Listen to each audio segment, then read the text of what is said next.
Estamos recebendo a doutora Janaína Leite Barbosa, ela que é médica veterinária atuante no município de Nanuque, Minas Gerais. E nós vamos estar falando sobre um tema muito especial, que é a leishmaniose, né? Nós estamos passando pela semana da leishmaniose. Então, doutora, se apresente, esteja muito à vontade. Obrigado por ter aceitado o convite do Jornal do Vale. Bom dia, eu que agradeço essa oportunidade, de estar aqui com vocês, trazendo um pouco mais de informação sobre a Semana da Leishmaniose, Essa semana ela acontece do dia 10 de agosto até o dia 17 de agosto e é uma semana que contempla o combate à leishmaniose. Então, para que nós introduzimos aí os nossos espectadores no assunto, o que seria a leishmaniose mesmo? A leishmaniose ela é uma doença zoonótica. Ela é transmitida dos animais para os humanos. Mas essa transmissão ela não se dá pelo contato direto. Não, é necessário que se tenha um vetor. E esse vetor a gente chama ele de flebótomo, que nada mais é do que o mosquito palha. Então é necessário que o mosquito pique o animal infectado e assim pique a pessoa posteriormente, para que haja a transmissão da doença.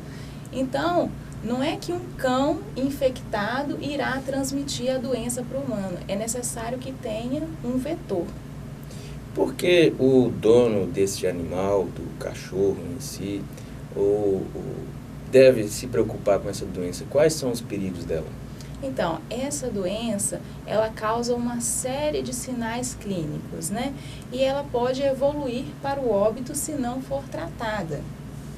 Então, durante a evolução da doença, o animal ele pode apresentar emagrecimento, conjuntivite, aumento de linfonodos, entre outras situações, Então, essa doença, ela atribui um risco para a população, para a saúde pública. Então, por isso, ela deve ser controlada. Caso o cão apresente esses sinais clínicos, é importante que se procure um médico veterinário para que esse paciente possa ser avaliado e, assim, diagnosticado. Caso o diagnóstico seja positivo, é importante iniciar o tratamento, já que é uma doença zoonótica. Esse mosquito ele pode transferir tanto para os cães quanto para os donos, os seres humanos. Exatamente. Os sintomas são parecidos? Os sintomas são parecidos. Normalmente cursa com emagrecimento, lesões de pele, alteração a nível de intestino, pode aparecer diarreia, e essas diarreias com estrias de sangue, uma diarreia sanguinolenta. Então, acarreta uma série de prejuízos em relação à saúde da pessoa também. E no caso, descoberto a doença, a pessoa foi diagnosticada com leishmaniose ou seu animal, o que fazer, como tratar?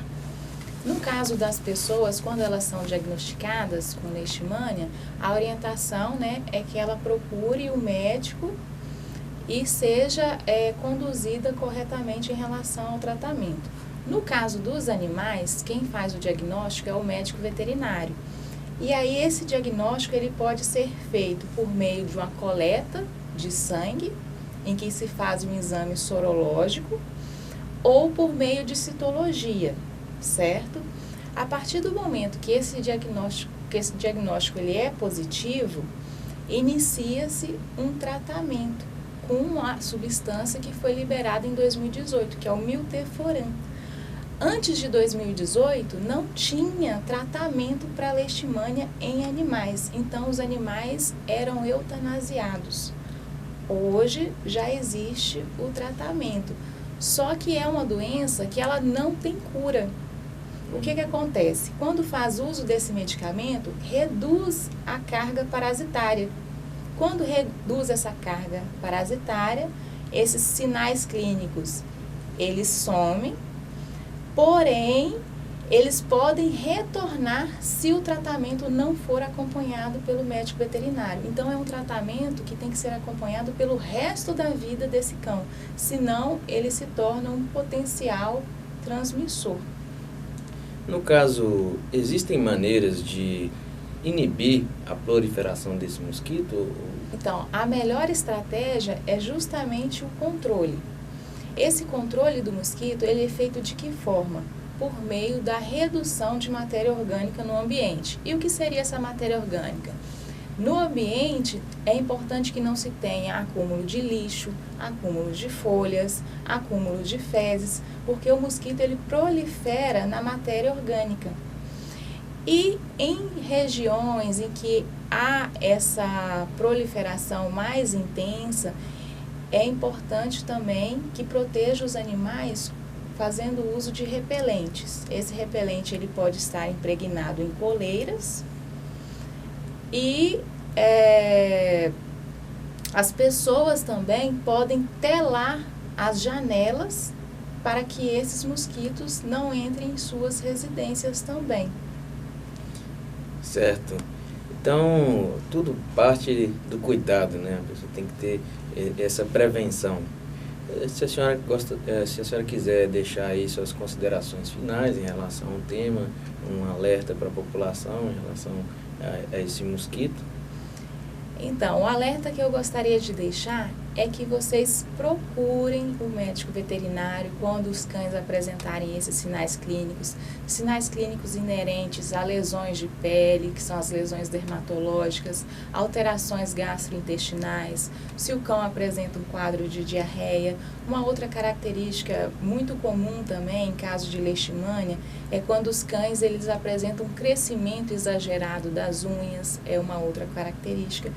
E se a pessoa também apresentar lesões de pele, alterações gastrointestinais, é importante que ela procure o médico também para que se trate corretamente, porque essa doença ela pode contribuir com grandes consequências para a saúde da pessoa e do animal se não for tratada.